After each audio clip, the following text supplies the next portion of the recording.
얼마 전에 제가 TV를 이렇게 보다가 부산 지역을 이렇게 소개하는, 아마도 유선에 있는 LG 헬로비전이었던 것 같습니다. 부산에 이렇게 그 지역을 소개하는 그런 프로그램을 하나 보았습니다. 어느 지역을 소개하는 것이었냐 하면 저 기장을 소개하고 있더라고요. 기장에 보면 장안 그쪽에 보면 무슨 신기 솔밭이라는 솔밭이 있다고 합니다. 근데 그 솔밭에 쌈지 공원이라는 데가 있는데 그 쌈지 공원을 이렇게 카메라로 비추고 있었습니다. 그 쌈지 공원을 비추고 있는 그 카메라에 비석들이 몇 개가 이렇게 보였습니다. 그런데 그 중에 한 비석이 제 눈에 탁 들어왔습니다. 그 비석의 이름이 뭐였느냐? 향기 품은 군사우편이라는 비석이었습니다. 여러분, 향기 품은 군사우편, 우리 어르신들은 아마 이전에 한번 다 그 노래를 한번 들어보신 적이 있을 것입니다. 저도 그 가수가 누군지는 제가 몰랐지만 그 구성지게 부르던 그 노래가 기억이 났어요. 그래서 그 비문을 이렇게 딱 비출 때에 거기에 이제 좀 집중을 해서 보았더니 그 향기 품은 군사우편이라는 그 노랫말을 누가 지었냐 그랬더니 박금호라는 분이 지었더라고요. 그 박금호는 여기 영도 출신이었습니다. 그리고 작사를 누가 했느냐 이렇게 거기 써 있는데 보니까 라화랑 씨라는 아주 유명한 분이 그렇게 그 작사를 하셨고 작곡을 하셨고, 그리고 그 노래를 누가 불렀느냐 그랬더니 유춘산이라는 분이 부르셨더라고요. 그래서 그게 아주 비문에 이렇게 새겨져 있었습니다. 굉장히 구성지게 그렇게 불렀던 것이 제 머릿속에 늘 그렇게 남아있는 그런 노래이기도 합니다. 왜 거기에 그게 세워졌느냐 그랬더니 이 작사가 박금호 씨가 원래 영도 출신인데 1957년도인가 결혼을 하면서 그 기장 좌천으로 이사를 갔답니다. 그래서 거기에서 평생 사시면서 후진을 그렇게 양성했다고 그래요. 그래서 아마 그 기장 쪽에서 그분의 비문을 갖다가 그 쌈지공원에다 이렇게 세우지 않았나 그렇게 생각이 됩니다. 어쨌든지 간에 그 가사가 참 구성지입니다. 제가 오늘 그 가사, 노래를 불렀으면 좋겠지만 노래는 안 부르고 1절 가사를 한번 제가 여러분들께 잠깐 한번 읽어드리도록 하겠습니다. 1절 가사가 이렇습니다. 행주치마 씻은 손에 받은 님 소식은 전선의 향기 품고 그대의 향기 품어 군사우편 적혀있는 전선 편지네. 전해주던 배달부가 쌀인문도 못 가서 북받치는 기쁨에 나는 울었소 하는 그런 노래입니다. 이 노래가 1952년도에 나와서 많이 사람들한테 불렸답니다. 그러다가 공식적으로 이렇게 발표가 된 것은 1954년도였다고 하는데요. 1952년도에 이 노래가 불려졌고 만들어졌다라는 것들을 감안해 봤을 때 이 노래의 배경이 어디였겠습니까? 6.25 전쟁이 아니었겠습니까? 그죠? 6.25 전쟁을 배경으로 하고 있는 그런 노래입니다. 그런데 어떤 아내가 행주치마 씻은 손에 님 소식을 받은 겁니다. 그 님은 어떤 님이었겠습니까? 이제 어쩌면 결혼한 지 얼마 되지 않아서 말입니다. 군대에 징용이 돼서 끌려간 겁니다. 징용이 돼서 끌려가가지고 그렇게 생사의 소식을 알 수가 없죠. 전쟁에 나갔으니까요. 그죠? 그런데 그 전선의 향기를 품은 그 군사우편을 받은 거예요. 이 우체부가 그걸 들고 왔는데 그 우편을 딱 받고 나서 복받치는 기쁨에 어떻게 했다고요? 우편부가 아직 떠나지도 않았는데 집배원이 아직 나가지도 않았는데 그 편지를 받고 엉엉 울고 있는 그런 모습을 그린 것입니다. 우리나라 전쟁 상황에 그런 참혹했던 부분을 잘 보여주는 그런 아쉬운 안타까운 그런 노래이기도 한데, 어쨌든지 간에 이분이 지금 계속해서 이 부인이 기다리고 있었던 것이 무엇입니까? 전선에 붙잡혀 나간 남편의 소식을 아마도 자기 평생에 제일 기다렸을 겁니다. 그렇지 않겠습니까? 그렇잖아요. 여러분, 요즘은 그런 말이 아주 생소합니다만은 이전에만 해도 결혼을 합니까? 결혼하고 얼마 안 돼서 군대를 가는 분들이 참 많았습니다. 그러면 군대를 가면 어떻게 될까요? 신부가 그냥 친정에서 이렇게 있다가 갈까요? 그렇지 않습니다. 남편이 군대를 가면 그 시집에 신부가 들어와서 살아야 돼요. 근데 아직도 남편도 제대로 잘 모르고 시집을 왔는데 시집 식구들이 다 생소해요. 그런데 그 생소한 그 시집에 들어와서 최소한 3년을 살아야 되는 거예요. 얼마나 남편이 보고 싶겠습니까? 아는 사람이라고는 그 사람밖에 없는데 그 사람은 군대 가버리고 없고, 그죠? 전혀 모르는, 생판 모르는 시집 식구들하고 거기서 같이 살아야 된다? 이거야말로 그냥 사람이 힘들고 노동을 하고 이런 건 둘째 문제입니다. 그렇지 않겠습니까? 그 마음이나 심적인 부담을 생각하면 너무 괴로웠을 겁니다. 그런데 남편이 다른 데를 간 게 아니라 어딜 간 거예요? 전쟁에 나간 거예요. 만약에 이 남편이 전쟁에서 죽었다면 자기는 어떻게 되겠습니까? 평생을 그렇게 알지도 못하던 그 시댁 식구들하고 그렇게 서먹서먹하면 그런 시댁 식구들하고 그렇게 살아야 됐을 거예요. 이 젊은 여인 얼마나 많이 남편의 생사 그것에 대해서 관심이 많았을까. 그런데 군사우편이 온 겁니다. 적어도 뭡니까? 그 군사우편을 썼을 그 시기까지는 자기 남편이 죽지 않고 살아있었다는 증거 아니겠습니까? 얼마나 기쁜 소식이겠습니까?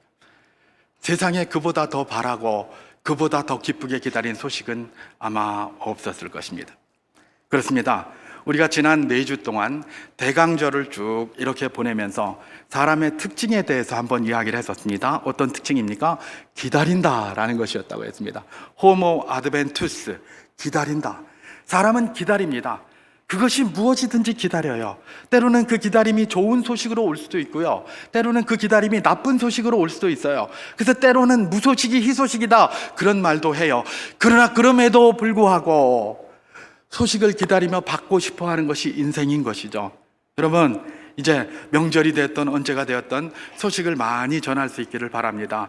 누군가는 우리의 소식을 그렇게 기다리고 있다는 사실을 우리는 기억하는 것이 중요할 것입니다. 사실 잘 안 되지만 그러나 일부러 한번 해볼 수 있기를 소망합니다. 그렇게 할 때에 그 기다림의 마음이 아름다운 기쁜 마음으로 변하게 되는 것들을 체험하게 되실 것입니다. 예, 사람은 기다립니다. 무슨 소식을 기다리든지 때로는 그게 나쁜 소식일 수도 있지만 어떤 소식이 되기를 좋아할까요? 기쁜 소식으로 우리에게 다가오기를 그렇게 기다리고 또 기다리는 것이 사람들의 특징이라는 것입니다.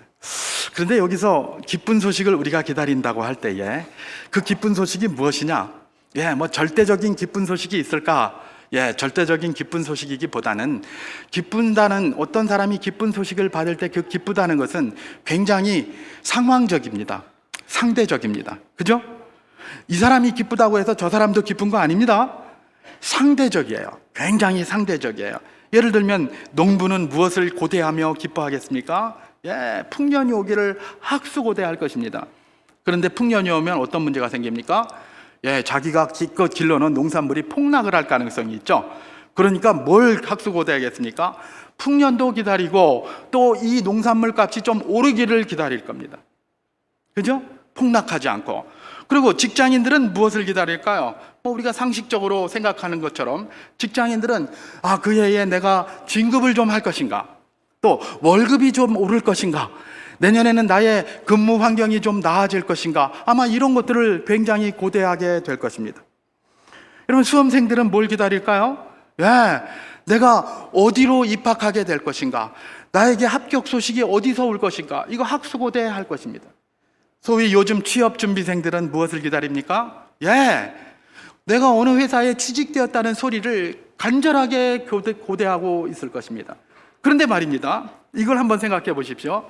예, 농작물이 값이 올라가는 것을 농부는 기다리지만 직장인은 좋아할까요? 안 좋아할까요? 안 좋아하겠죠? 그죠? 그리고 취업준비생들은 대학 입학과 관련해서 별로 관심이 없을 겁니다. 예? 대학 입학에 관심이 있는 분은 누구겠어요? 시험을 치른 수험생들이 되겠죠. 제가 무슨 말씀을 드리는 겁니까? 우리에게 좋은 소식이라고 이야기할 때 그 좋은 소식은 굉장히 상대적이다라는 것입니다. 절대적으로 이것을 갖다가 좋다라고 할 수 있는 것도 물론 있겠습니다만은 그것보다는 대부분 우리가 기다리는 좋은 소식은 상대적인 소식이다라는 것들을 우리가 알게 되는 것이죠.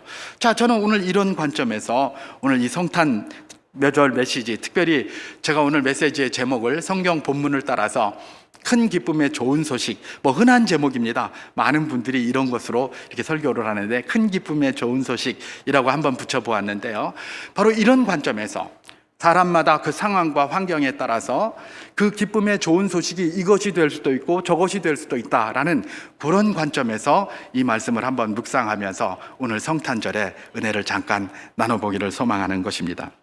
자, 오늘 우리는 본문에서도 뭔가 여전히 좋은 소식을 학수고대할 법한 사람들을 만나게 됩니다. 그 사람들이 누구인가? 오늘 성경에서는 목자라고 그렇게 이야기를 하고 있습니다. 목자. 목자 그러면 굉장히 우리 머릿속에 좋은 상상이 떠오릅니다. 이전에 학교 다닐 때에 국어 공부를 하면 거기에다 뭐 자유시, 서정시 뭐 시 같은 걸 하면 자유시, 서정시 이래가면서 서정시 거기에서 목가적인 서정 이런 얘기 많이 해요. 목가적인 서정이 뭘까요? 목가가 그야말로 목자예요. 그야말로 막 낙농업을 하면서 양을 치고 뭐 소를 기르고 하는 그게 목가거든요. 그런 거 하는 사람을 목가라고 그래요. 그런 사람의 서정이다 이래가지고 뭐 서정시에서 목가적인 서정에서 굉장히 낭만적인 걸로 표현을 하는데, 사실 목가적인 서정이 뭡니까? 낭만적일까요? 절대 그렇지 않죠. 목가적인 서정은 뭐죠? 그야말로 소의 또 짐승의 분변과의 싸움이고 그들의 먹이와의, 그들의 사료와의 싸움이다. 뭐 실제로 목가들은 그런 이야기를 해요. 근데 우리는 그냥 그 그림만 보고 저 푸른 초원 위에 그림 같은 집을 짓고 그것만 보고 말입니다. 그게 굉장히 좋다고 생각을 하는데, 어쨌든 목자 그러면 우리도 머릿속에 있는 게 예수님께서 양을 하나 탁 안고 있는 그 평온한 모습, 예수님께서 이렇게 지팡이 하나 딱 짚으시고 앞에 이렇게 걸어가면 뒤에 양이 쫙 따라가는 그야말로 낭만적인 목가적인 서정, 뭐 이런 것들을 생각하기가 쉬워요. 그런데 오늘 본문에 나오는 이 목자는 그런 목자가 아닙니다. 여기서 나오는 목자는 어떤 목자냐? 그 사회에서 굉장히, 그 당시에 그 사회에서 굉장히 가난했던 사람들이고 자기 양은 한 마리도 없는 사람들이었어요. 이 사람은 뭐냐 하면 양치는 알바였어요. 양치기 알바. 양치기 알바 그러면 뭔지 아시겠죠? 자기 게 아니에요. 그리고 이 사람들은 주로 언제 근무를 했느냐? 저녁 때 근무를 했어요. 왜냐하면 저녁에는 춥고 맹수나 이리와 뭐 이런 그 맹수들의 공격이 있기 때문에 일하기가 굉장히 힘들었어요. 그래서 그 양들의 주인들은 부자기 때문에 그런 거 하지 않고 다 누구에게 일을 맡겼습니까? 이런 사람에게 맡겼어요. 낮에는 다른 사람들에게 맡기고 조금 경험이 있고 능력 있고 힘 있는 그런 목자들이 맡았고, 그들이 하기 싫은 그 저녁 일들은 다 누가 한 겁니까? 바로 이 야간 알바들이 한 거예요. 이 사람들이 여기에서 그렇게 양떼를 지키고 있었던 것이죠. 여러분들, 이분들이 지금 이 간절히 뭔가를 기다리던 이분들이 양치기인 야간 아르바이트를 하는 목자들이었다라는 이런 상실에서 우리가 이들이 간절히 고대하는 것이 무엇인가를 한번 추론해 볼 수 있을 것입니다. 뭐 여러 가지 추론을 하겠지만 저는 오늘 한 두 가지만 한번 추론해 보기로 원합니다. 자, 이 야간 아르바이트, 그야말로 이렇게 극심한 가난과 여러 가지 연약함 속에 살고 있는 이 야간 아르바이트 목자들이 그야말로 기다리던 소식은 무엇일까? 무엇을 기다리고 있었을까? 제가 한번 추론을 해봤는데 아마 여러분도 동의를 하실 것입니다.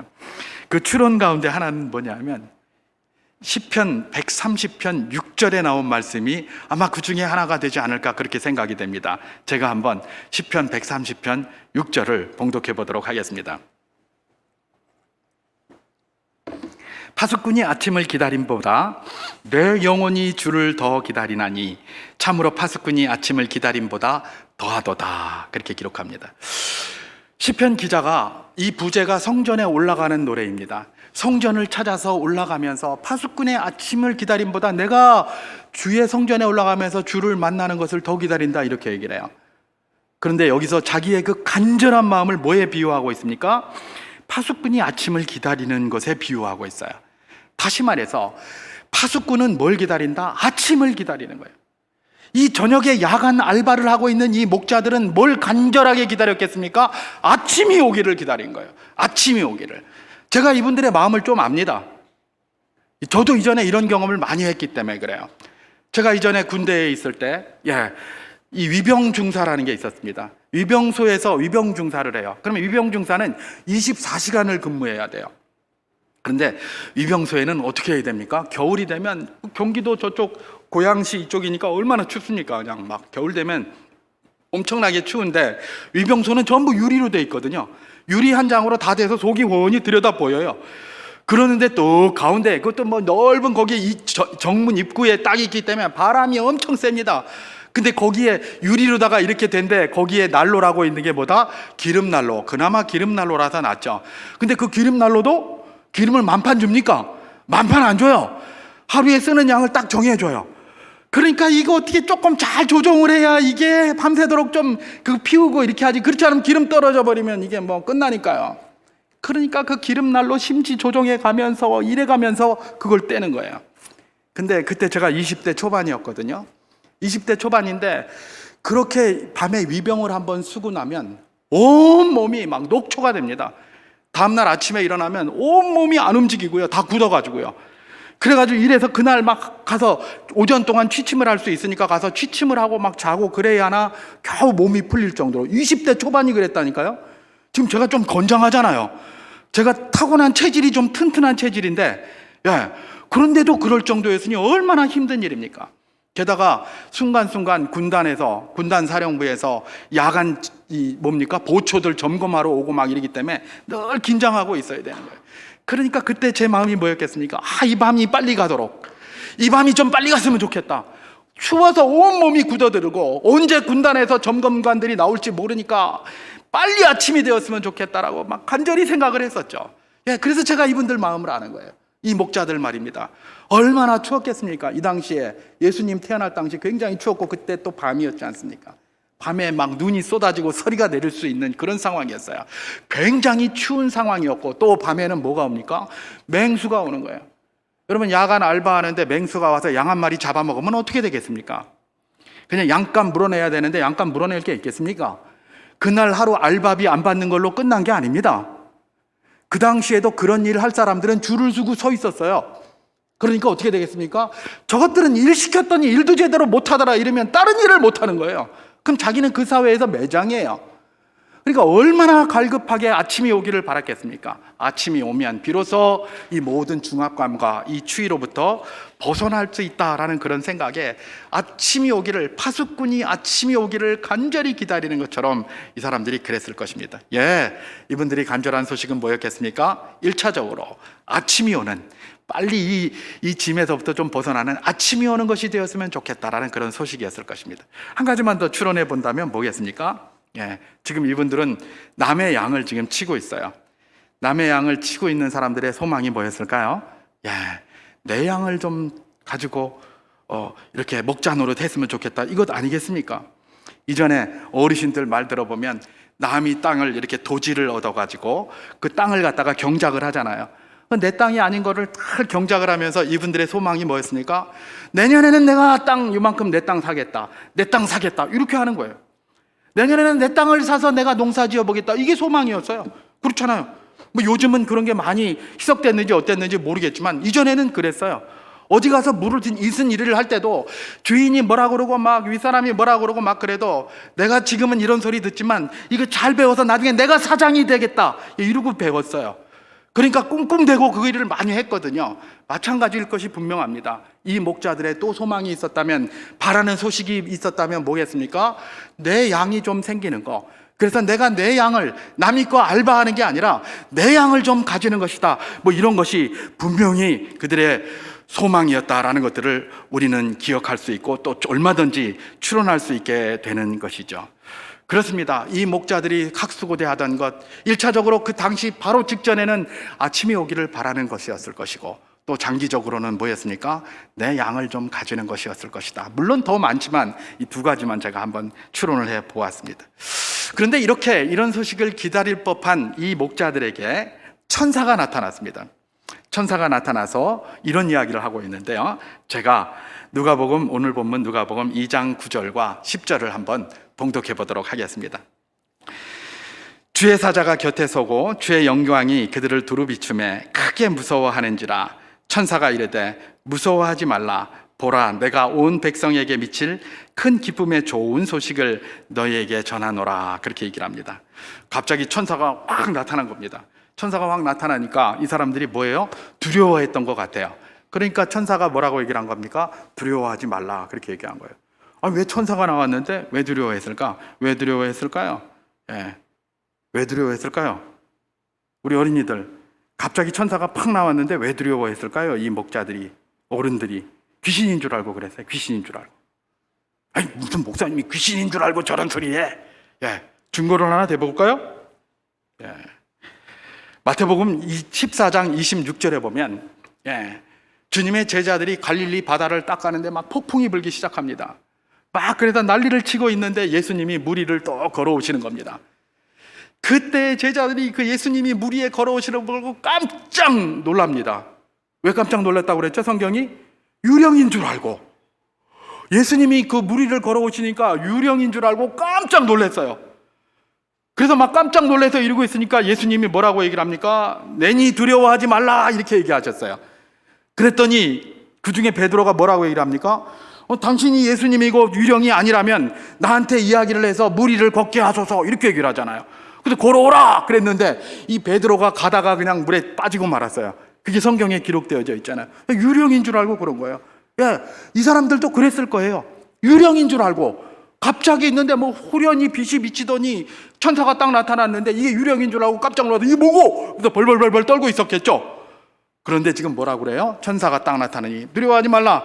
나는 하나님의 천사고 너희가 너에게 전할 소식이 있다. 그 소식이 뭐다? 큰 기쁨의 좋은 소식이다 라고 하면서 좋은 소식이 있다고 그러는 거예요. 그러면서 그 좋은 소식을 전하는데 그 좋은 소식이 어떤 소식입니까? 예, 이런 소식입니다. 누가복음, 오늘 본문 누가복음 2장 11절과 12절을 제가 봉독하겠습니다. 오늘 다윗의 동네에 너희를 위하여 구주가 나셨으니 곧 그리스도 주시니라. 너희가 가서 강보에 쌓여 구유에 누워있는 아기를 보리니 이것이 너희에게 표적이니라 하더니 그렇게 얘기를 합니다. 예, 이들에게 좋은 소식, 큰 기쁨의 좋은 소식이다 라고 이야기하면서 천사가 그들에게 소식을 전했는데 그 소식은 이들이 그야말로 간절하게 고대했을 법한, 간절하게 고생했을 법한 아침이 온다는 소식도 아니고 이들이 간절하게 기다렸을 법한 내 양떼가 너에게 주어지게 될 것이다 그런 소식도 아니었어요. 그러면 무슨 소식이었습니까? 한 아기가 태어난다는 거예요. 아기 하나 태어난다는 거예요. 이게 너희들에게 큰 기쁨의 좋은 소식이다라고 그렇게 이야기를 한 거예요. 아니 도대체 아기가 태어나는 게 이들에게 큰 기쁨의 좋은 소식이 될 수 있을까? 여러분 상식적으로 큰 기쁨의 좋은 소식이 안 될 가능성이 굉장히 높습니다. 왜냐하면 이분들은 어떤 사람들이었다고요? 그 당시 사회에서 가장 극빈한 사람들이었습니다. 이분들은 결혼도 못했을 가능성이 굉장히 높습니다. 가난해서요. 결혼도 못해요. 왜요? 돈이 없으니까. 그 당시에 지참금을 줘야 되거든요. 여자만 지참금 주는 게 아닙니다. 동양에는 여성이 지참금 이야기 많이 하지만 그쪽 동네는 남자들이 지참금을 가지고 가요. 신부를 데리고 오려면 많은 예물을 갖다가 신부 집에 갖다 줘야 돼요. 그렇기 때문에 이 사람들은 결혼을 못했을 가능성이 굉장히 높죠. 그죠? 그러니까 야간 알바하고 있지. 이 추운 데서, 이 험한 데서. 그리고 사람들한테 질시받아가고 욕먹어가면서 말입니다. 그러니까 오히려 이런 사람들에게는 아기 낳았다 소식을 들으면 어떤 생각이 들까요? 기쁜 소식보다는 뭐 자기 아이라면 얼마나 좋겠습니까? 기쁜 소식이 되겠지만 자기 아이가 아니고 자기는 결혼도 못하고 있는데 누가 애 낳았다더라 그러면 기쁘다기보다는 오히려 질투했을 가능성이 굉장히 많습니다. 내 인생은 이게 뭐고 걔는 뭐 이런 것도 다 저기 하고 있는 나는 뭐고 이랬을 가능성이 굉장히 높아요. 그런데 그런 소식을 천사가 전하면서 뭐라고 얘기를 한다? 큰 기쁨의 좋은 소식을 너희에게 전한다 라고 하면서 아기가 태어나고 그 아기가 구유에 있고 강보에 쌓여 있을 것이다. 이렇게 이야기를 한 것입니다. 여기까지 하고 두 가지만 도전받고 그렇게 마치도록 하겠습니다. 먼저 도전받을 한 가지는 이것입니다. 과연 이 목자들에게 이 아기가 태어났다는 이 탄생 소식은 큰 기쁨의 좋은 소식이었을까? 성경에서는 큰 기쁨의 좋은 소식이라고 하니까 우리가 다 알고 있으니까 그냥 뭐 그런다 이렇게 생각하지만 과연 큰 기쁨의 좋은 소식일까? 이걸 한번 질문해 볼 필요가 있습니다. 아까 제가 말씀드린 것처럼 이 사람들이 기다린 건 뭐예요? 빨리 아침 왔으면 좋겠다. 내 양떼 한번 가졌으면 좋겠다. 이런 것이었고 오히려 아기가 낳았다 그러면 질투할 가능성이 굉장히 높아요. 그렇다면 이들에게 큰 기쁨의 좋은 소식이 아기에 태어난 것이라고 그랬는데 과연 그러한가? 오늘 성경이 이것이 이들에게 큰 기쁨의 좋은 소식이었다는 사실을 본문에서 기록해 주고 있습니다. 제가 오늘 본문 누가복음 2장 15절과 16절을 봉독해 보도록 하겠습니다. 천사들이 떠나 하늘로 올라가니 목자가 서로 말하되 이제 베들레헴으로 가서 주께서 우리에게 알리신 바 이 이루어진 일을 보자 하고 빨리 가서 마리아와 요셉과 구유에 누인 아이를 찾아서, 이렇게 기록합니다. 천사들이 가고 나서 이 사람들이 어떻게 한 겁니까? 빨리 베들레헴으로 가서 그 구유에 누인 아이를 찾아보자, 그러면서 막 가버렸다는 거예요. 여러분, 이 사람들이 뭐라고요? 야간 알바예요. 그죠? 가버리면 그 양은 누가 지킵니까? 그때 맹수가 와가지고 그 양 한 마리 잡아먹어버리면 어떻게 됩니까? 자기 일자리고 뭐고 다 잊어버리고 평생에 그냥 큰 타격을 받을 수도 있어요. 그런데 그 양떼 버려놓고 양을 끌고 갔을 리는 없겠죠? 양떼를 버려놓고 그 천사가 이야기한 그 소식을 찾아간 거예요. 그 소식을 찾아간 거예요. 그리고 나서 우리가 읽지는 않았지만 누가복음 2장 20절, 바로 20절에 보면 이런 말씀이 있습니다. 제가 봉독하겠습니다. 목자들은 자기에게 이르던 바와 같이 듣고 본 그 모든 것으로 인하여 하나님께 영광을 돌리고 찬송하며 돌아가니라, 이렇게 되어 있어요. 목자들이 가서 그 아기를 보고 나서 찬송하면서 하나님 감사합니다, 하나님 영광, 하늘에는 영광, 땅에는 평화, 그러면서 돌아갔다는 거예요. 여러분, 이 목자들 큰 기쁨의 좋은 소식이라고 아기의 태어난 것을 알려준 그 천사의 말대로 그 아기의 태어남이 이들에게 큰 기쁨의 좋은 소식이었습니까? 좋은 소식이었음이 분명합니다.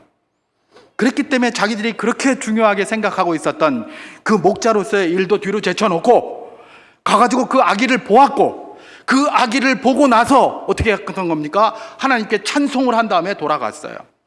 여러분들, 유대인들은 다 메시아 그리스도의 오심을 기다리고 있었어요. 기다리고 있었는데 그들이 기다리던 메시아는 누구였습니까? 아기였습니까? 아닙니다.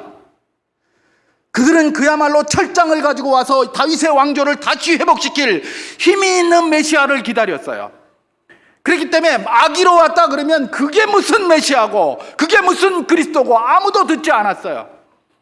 그런데 이 목자들 말입니다. 아기 태어났다고 그러는데 천사가 그런 말 하니까 그리스도라 하는 소리를 듣고 가서, 내 얘기는 아니지만 그리스도가 나셨다라는 소리를 듣고 가서 그야말로 거기서 기뻐서 찬송하면서 자기의 삶은 무엇이든지 뭐가 어떻게 될지 알지도 못한 채 가서 그걸 들여다보고 기뻐서 그렇게 돌아간 거예요. 여러분, 이 아기의 태어남은 이 목자들에게 큰 기쁨의 좋은 소식이었습니다. 이 참혹한 상황 속에서 살던 이 목자들에게 말입니다. 여러분, 목자들의 이 모습은 오늘 우리를 도전합니다. 우리에게 무슨 도전을 하고 있을까요? 우리는 이들보다는 삶이 좀 낫다고 생각합니다. 오늘은 성탄절입니다. 주님의 오심을 큰 기쁨의 좋은 소식으로 받아야 할 바로 그날인 것이죠. 오늘 우리에게 한번 도전하기를 소망합니다. 나는 오늘 이 성탄절,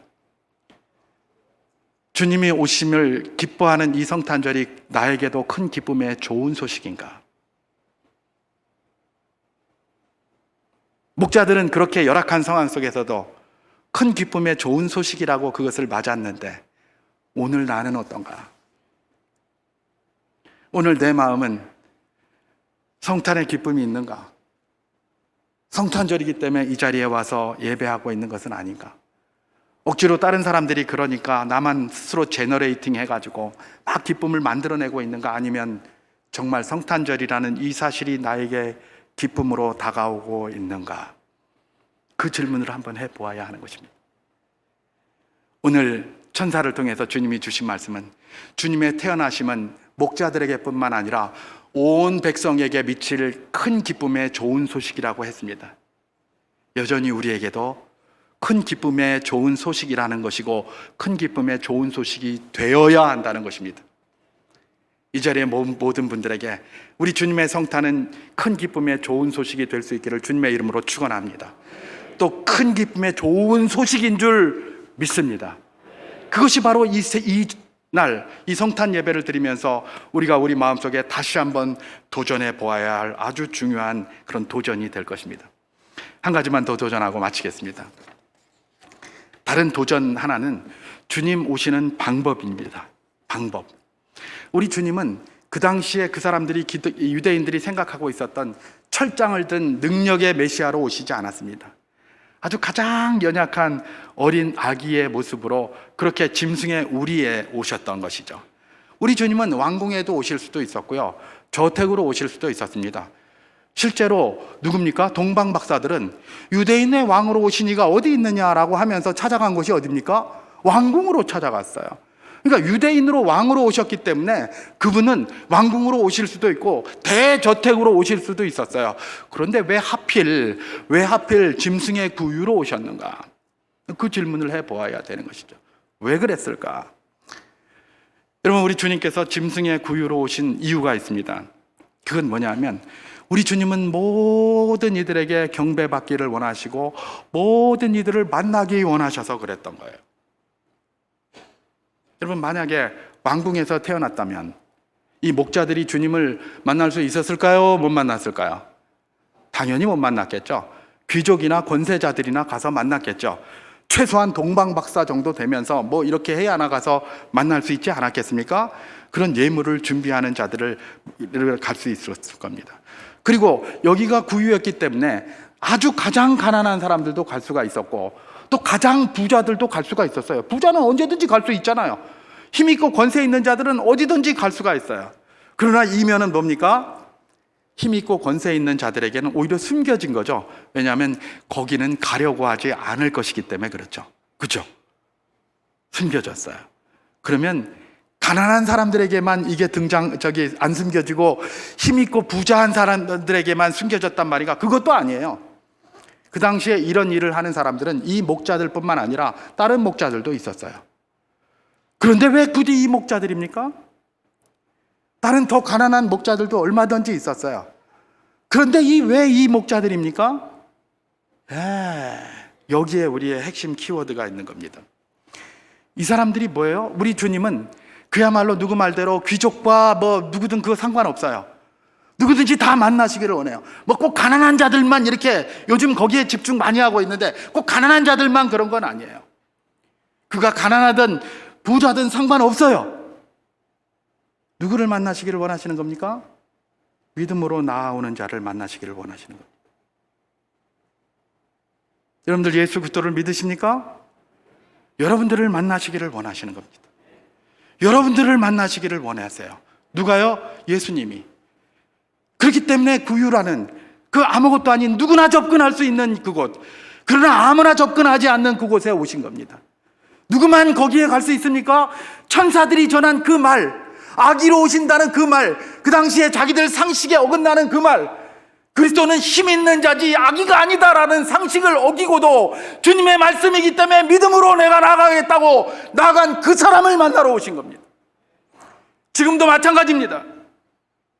지금도 이 세상은 많은 경우 예수 그리스도께서 성육신하신 것을 인정하지 않습니다. 학교에서도 안 가르칩니다. 그렇게 얘기하면 니 미쳤나 이런 소리 할 수도 있어요. 그런데 우리 주님은 어떤 사람을 만나고 싶어 하십니까? 그럼에도 불구하고 나는 주께서 말씀하신 그 약속의 말씀을 붙들고 주님 앞에 나가기를 원합니다 라고 그렇게 나가는 그 자들, 바로 이 자리에 여러분들, 우리 어린이들, 우리 미래 세대의 모든 그리스도인들을 만나고 그분들과 만나기를 기뻐하시는 분이 누구셨다? 우리 주님이셨다는 것입니다. 이 주님 찬양할 수 있기를 주님의 이름으로 축원합니다. 이 주님의 평강이 여러분들의 삶에 늘 충만하시기를 우리 주님의 이름으로 축원합니다.